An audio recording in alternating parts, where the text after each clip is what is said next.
Hello and welcome to the Saturday edition of The Box Seat. I'm Mark Ward. 9 races at Ascot on Saturday. We're expecting a partly cloudy day, 27 degrees Celsius. The track to be a good 4 and the rail to be in the 7 metre position. Race number 1 at Ascot on Saturday will jump at 12:52. It's the free entry for females handicap over 1,400 metres. Free entry for all ladies and girls on Saturday as we celebrate International Women's Day weekend. In replay, let's have a look at the last start win of Talladega. Further back by Fuel the Friar and Kendall's Impact. They're homeward bound. Sorvgard wobbled away from the fence to lead Dreamtime Diva. Back on the rail chatter session. Here's Talladega and also down the outside Paris Report running on. Sorvgard though giving back as a mighty sight with 75 to go. Talladega starting to loom. It's now got Sorvgard and Talladega finished up cutting it down. Just the 5 acceptances for the first race, but a cracking contest nonetheless. You could make a case for at least 4 of them. I went with number 2 here, Talladega. This is the son of the former stable star in Impressive Journey. Mitchell Pateman takes over from William Pike, but was really taken with the win here in midweek grade. Drops just a half a kilo, but I think the weight's going to be quite significant in this race. Talladega, 2 from 2, goes on top here. The favourite's probably going to be number 1, Long Beach for Chris Parnham. Really well related out of that family of respondent and state solicitor.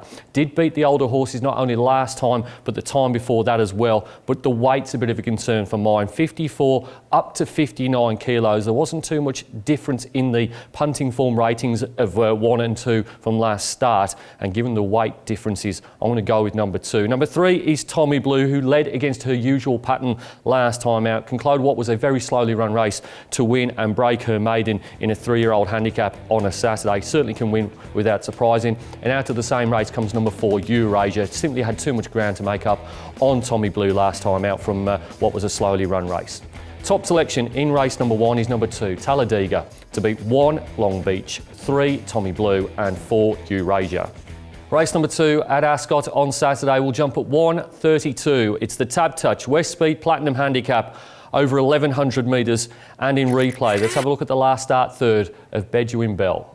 Being followed over on the outside by She's Vital on the Terps. Got right up near the rail as Milady reaches the lead. 200 from home round the point. Throws down the gauntlet. A length away. Sherpa Lass is starting to hit her straps as well. She's coming. So's Bedouin Bell round the point. Sherpa Lass is diving. Sherpa Lass got the head in front. Sherpa Lass makes it 3. Tricky race number 2. Ended up settling with the closers in this race. There's a couple of very fast finishes, of which number 6, Bedouin Bell, is one of them. 2 very good runs since resuming off what was a pretty short break. Very fast closing sectionals behind Cosmic Eyes and then Sherpa Lass, as we saw in replay. Gate number 1, if the gaps appear at the right time, I think Bedouin Bell might be the one to beat here. A big danger is the top weight, number 1, Zatorio. Another one with very fast sectionals last time out. He certainly needs a fast tempo. Not sure if he's necessarily going to get that here, but he can close off really well. He has the 60 kilos, however. Number 4, Round the Point, was very good in that Sherpa Lass race we've just seen in replay. That was clearly a career best run, and it was only 7 days ago. Just a little bit worried about the backup for that horse off what was a peak performance and a tricky gate. And then number 9, Wakan Tanker, simply doesn't win out of turn. Has placed 12 times from 24 starts, however, just the 1 win. Has drawn gate number 4 here. I don't think it'll be too far away from the speed. Could certainly run into the minors.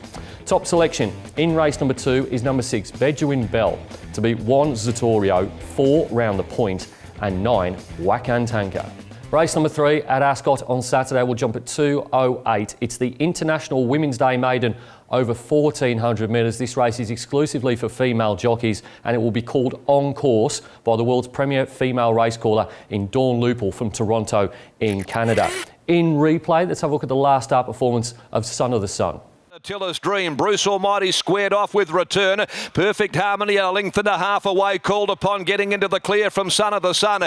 Bruce Almighty though reaches the lead. Now draws a length and a half to Return with 100 to go. Perfect Harmony down the outside giving chase, but it'll be Bruce Almighty too good. Bruce Almighty cracks his maiden from Perfect Harmony and Son of the... pretty shallow race, it has to be said, is race number 3. Looks a very good opportunity for the top weight in Son of the Sun. Jade McNaught, engaged by Brett Pope to ride this horse, was okay, I thought, first up over the 1200 metres. His best form has been over the 1400 metres. He gets that on Saturday, and a pretty shallow field. Goes on top from number 3, Not Known, for Vaughan Sigley and Chloe Azzopardi. Was about 2 lengths behind Son of the Sun in that replay race. It was won by Bruce Almighty. I think the form is okay, and I think Not Known will run his race. Number 6 is Martorello. It's the one of the 2 runners here for Julie Clements. It is a 22 start maiden. But it has got Kira Yule here, so a senior jockey goes aboard, takes over from the apprentice in Christy Bennett, and has been there or thereabouts in a few of these maidens recently at Ascot and Pinjarra. And then number 9, He's Gonski. Some gear changes here. The blinkers go on, the pacifiers come off. Bo Banovich Edwards rides for Roy Rogers. She claims the 3 and trialled behind the star Red Can Man at Albany last week. Top selection in the women's race is number 1, Son of the Sun, to beat 3, Not Known, 6, Martorello, and 5, He's Gonski. Race number 4 at Ascot on Saturday will jump at 2:45. It's the Crown Towers handicap over 1,600 metres. In replay, we're going to have a look at the last start performance of Bella's Idol. Heels. Avidus had dropped off, being followed by Gunnago and Utgard Loki. Debalatio, Bella's Idol back in the middle. Here's Media Baron starting to run on. It's Patristic though with 150 left to travel. Media Baron's got him, and Media Baron races up, grabs the lead from Patristic and Utgard Loki, and another one for Media Baron. Media Baron beat Utgard Loki. Patristic, Grey Enigma ran 4th. I think this might be the value bet on the card. Number 6, Bella's Idol. Unfashionable connections in Summer Dixon and Noel Rodland, who rides the horse for the first time. But I thought that run behind Media Baron in a high rating race was excellent. Beaten the 5 lengths, but the rating was still very, very good. Draws a gate here, gate number 4. The weight drops as well from 59 to 54.5. And I think a few of these have got a fair few convictions. I wouldn't mind playing Bella's Idol at the each way price, provided the field stays at 8 runners. He goes on top rather. From number 2, Lord Help Me Run. 1-2 start to go in a 78 plus, this grade beating Red Publisher, and then was tried over a trip in the Albany Cup. I think you can put a pen through that.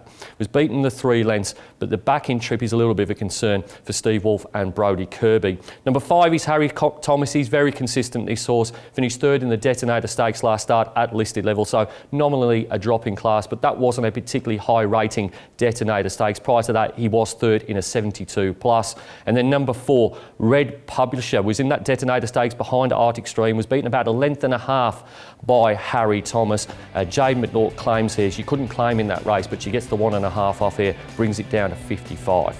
Top selection in race number 4, going wide here. Number 6, Bella's Idol, to beat 2, Lord Help Me Run, 5, Harry Thomas, and 4, Red Publisher.